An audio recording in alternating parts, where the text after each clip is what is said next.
Bet you wouldn't guess this is February 2016 in New York State. Not any sign of snow anywhere. Nowhere. Unreal. This time last year we were in a really, really, really brutal winter. This year we got this. You know? And this is around the reservoirs. Came up 30 through Downsville and now on 30 East. Intersecting the 28. These roads kind of zigzag around the reservoir. Rather amazing part of the world, and the history here is these reservoirs were created along with the aqueducts to bring the reservoir water down to New York City a long time ago. I don't know if it was in the 30s or I think it was. And some of the aqueducts are still under construction for that matter. And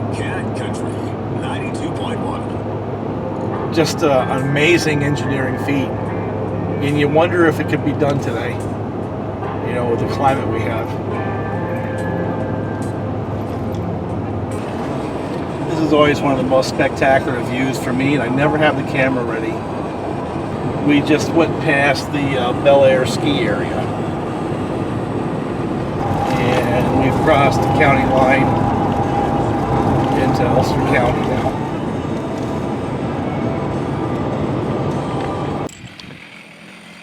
Yeah, it looks like Bob's busy. Wow, look at the size of that peavy right there. Got himself a load of wood in his truck. Yeah, it looks like I caught Bob right in the act of murdering trees. He's going to give me crap about what time it is. It's a long morning. Oh, we got some interesting trees here. I wonder if they got to come down. That'd be fun. Get those down. You look like you've been working. Yep. We've been busy. You can see the mess that's back here. Oh, this will be pretty quick. Well, the strategy so far has been to open up the middle. Yeah. And then we got a bigger area to drop the bigger trees. Yeah. Which one's got to come down? Well, basically all these ash. Yeah, they could come down in a hurry if you wanted a log pile. Well, yeah, that's the idea. Just kind of put some of them down. I did about, I don't know, like a half dozen today. I got a load.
Alright, to the review.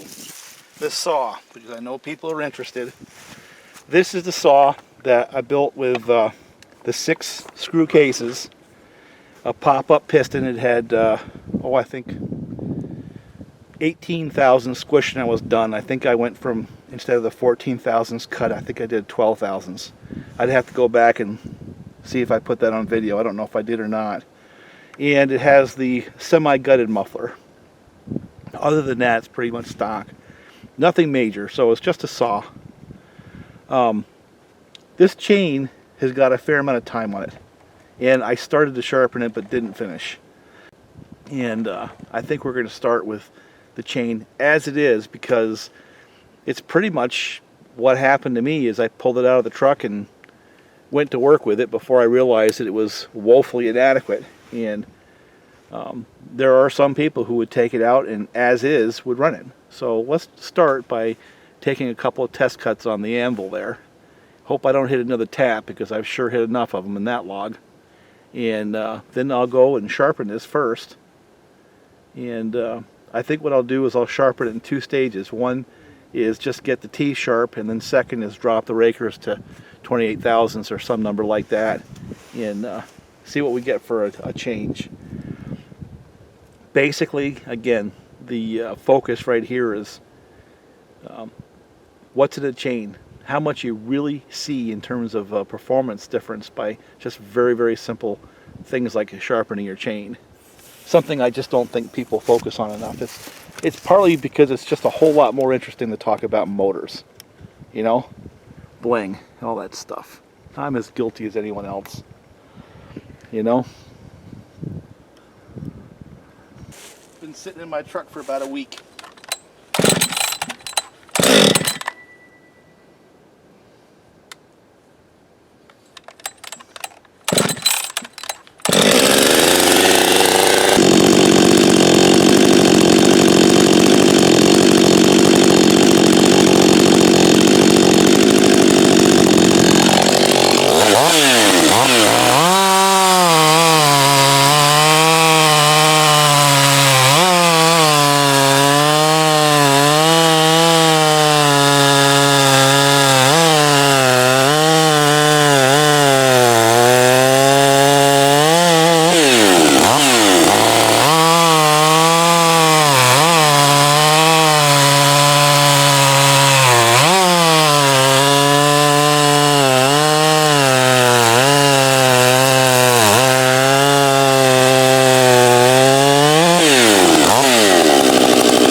The starting point, and it actually didn't cut that bad.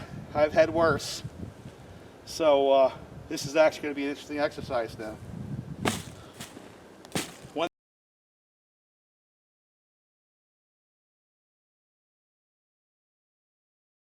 thing I always do is put the cookies underneath it so it doesn't dig into the dirt. If I had more strength, I'd take this log and roll it up on these other cookies. It's frozen into the ground, it's going nowhere. Good running saw, isn't it? And one thing I find interesting is this, is on these saws, these 562s and 555s,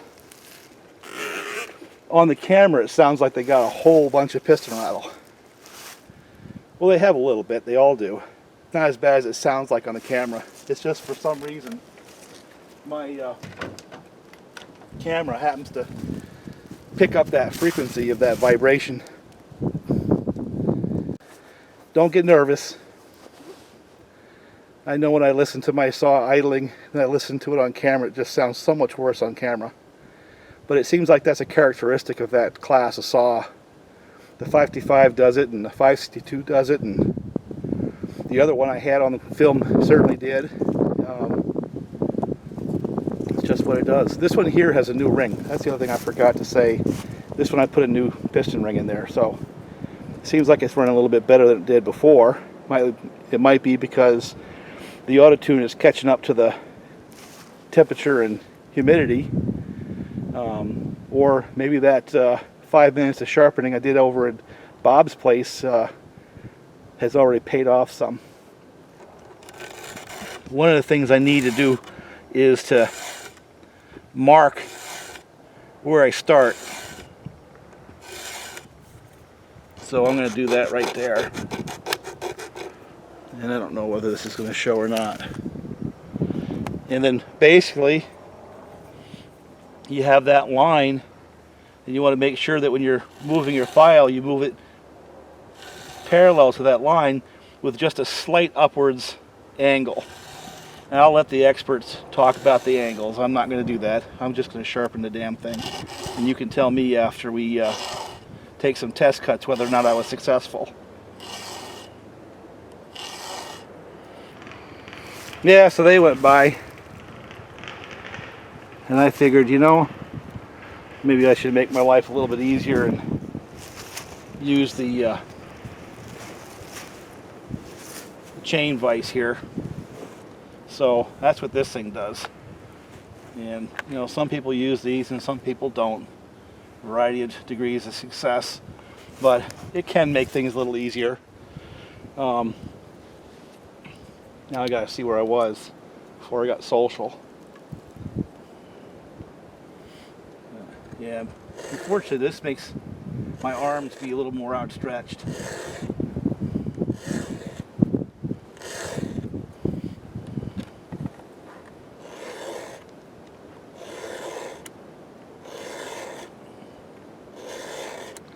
Taking a couple more strokes on this one over here because these teeth are longer. Whoever was maintaining this chain before I got to it was probably right-handed. Okay, so I did just the teeth, I did not do the rakers. Get the helmet on and go over and fire the saw up and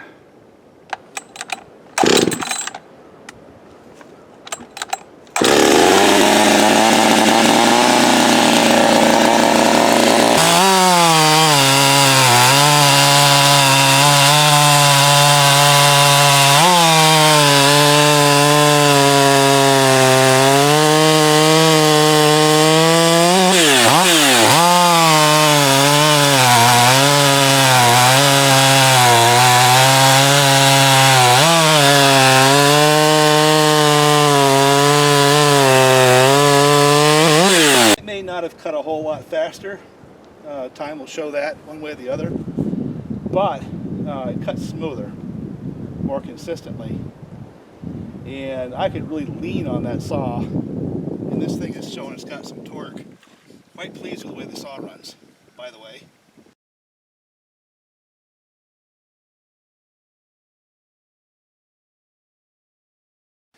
So what I'm going to do now is rakers. What that's about is being able to get more bite per tooth. Basically, when you work the rakers, what you're doing is, the simplest explanation is exposing more of the cutter to the wood. So, you're getting a bigger bite per tooth. What I'm going to do is I've got a gauge that's about, close to 30 thousandths, which is a bit much for that saw. But, if I'm not too aggressive with it, it'll make the point I'm trying to make. So, camera off. And basically, the raker is that piece right there. It's almost like a little bumper. And the distance from the top of that raker to the tooth determines how much of that tooth is exposed as the tooth goes around to grab some wood. And this little device here basically allows you to protect the tooth, but also expose the top of the raker. But underneath here, sitting on the teeth ahead and behind, what you're basically doing with this gauge is you're defining how much of that raker is exposed.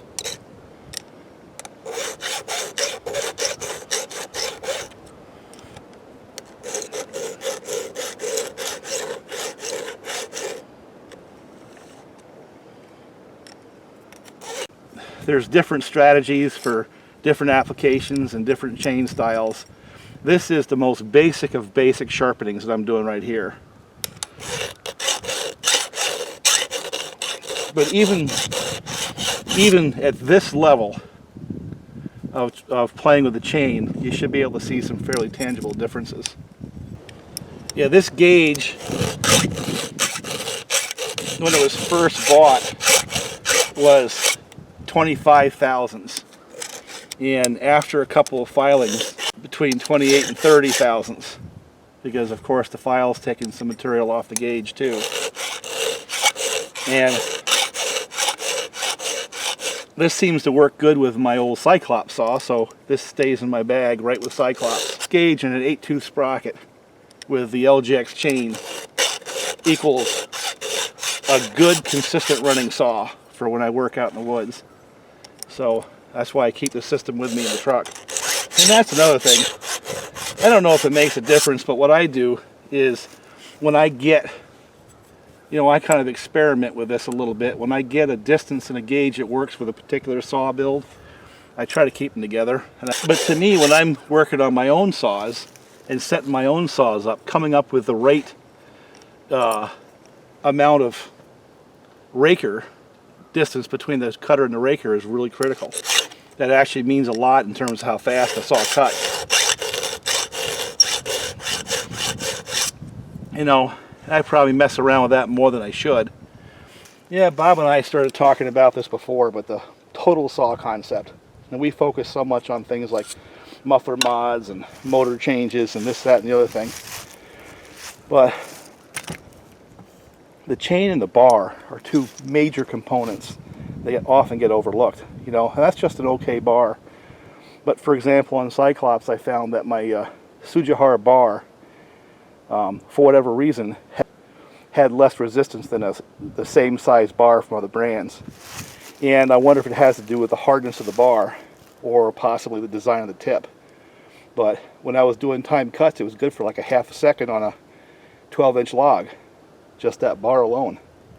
So, little things like that add up.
That chain would work on Cyclops because it has more torque. I went a little bit too much with the rakers, but this is what I was talking about, the whole saw concept where you sort of develop that type of thing, how much raker you can have for a given saw, and then once you have it developed, you keep that gauge with the saw. That was a little bit aggressive for this saw, but it cut. I mean, I'd be curious to see what the times really are. We'll go up and do that right about now. Now, I'm tempted just to throw a brand new chain on there and just see what that does, as a difference. I think I will, because it's always hard to out-engineer the engineers. Let me shut this off and I'll do that, and then we'll call it a day. Go up there and slice and edit and do all those things we do with videos. All right, last test cut with brand new LGX chain. This is what the engineers think the geometry should be, and they're always right. And I hurt the times a little bit on the last couple of cuts because I was getting into the cookies. And I saw that, so I figure maybe it's not fair, but I'm going to do it anyway. Going to give the LGX the best possible chance by getting that log off the ground. So let's see what it does.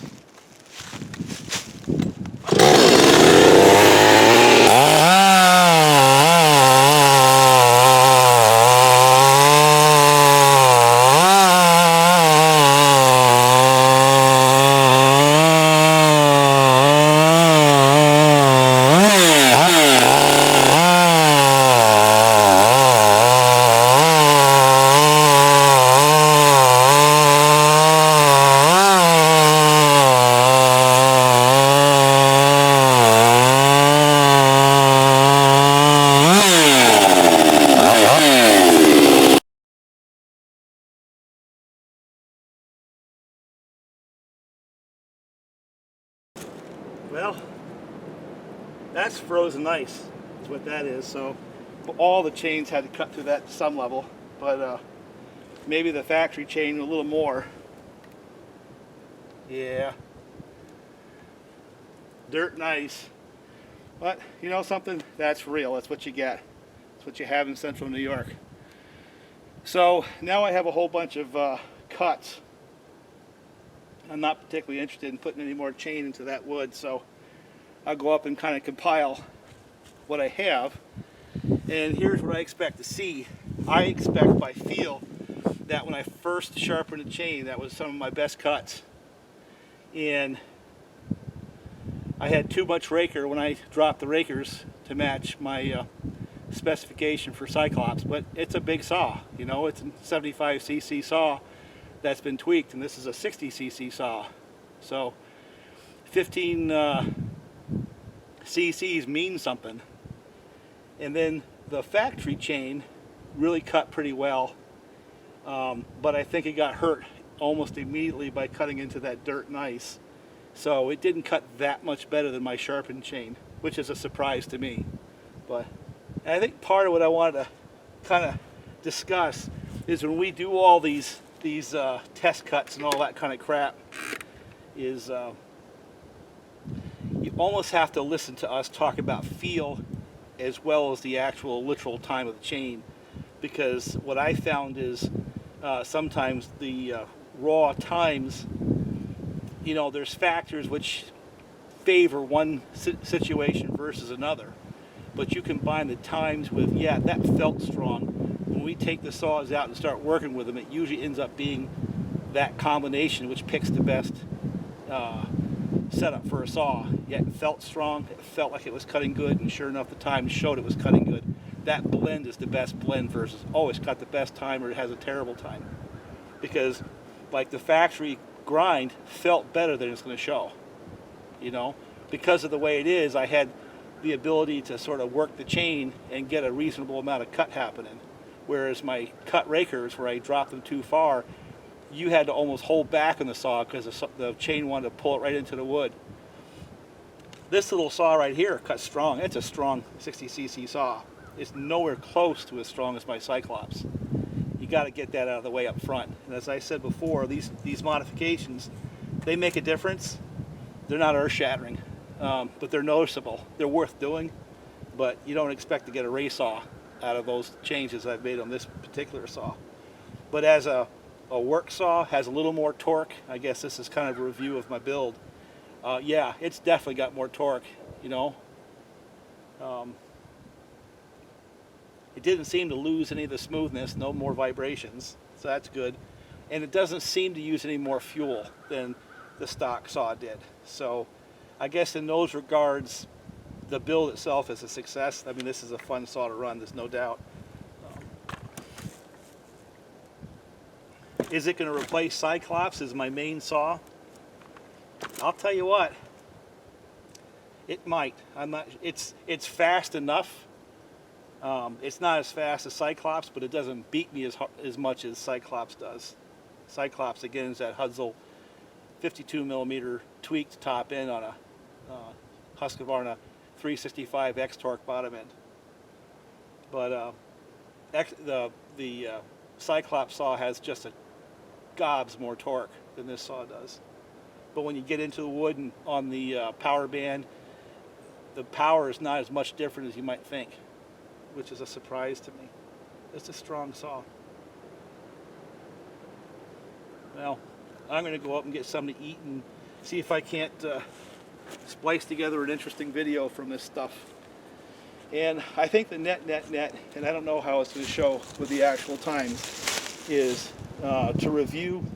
Yeah, that's a successful build, and it's certainly worth doing. I don't know if you notice how easy it is to start, but it's an easy starting saw, partly because of the increased compression. That might be counterintuitive, but with a higher compression, that means it's easier for it to get the first spark and the first pop. The chains, my feel, my sharpened chain, the first time I touched the teeth up, that was one of the better setups, and the stock setup was the best. It just didn't show as well because I was running into ice. So, like I said, you need to blend what I'm saying about feel with the actual times you're going to see. So now I'm curious to see how it actually is going to show up on the video, and maybe this little monologue doesn't get in there. The times do all the talking. But nice day. I was tempted to take the 55 out and take a few cuts with it, but you know, we got plenty of time for that. This is about the chains, not the saws today. And I'll talk to you later. Bye for now.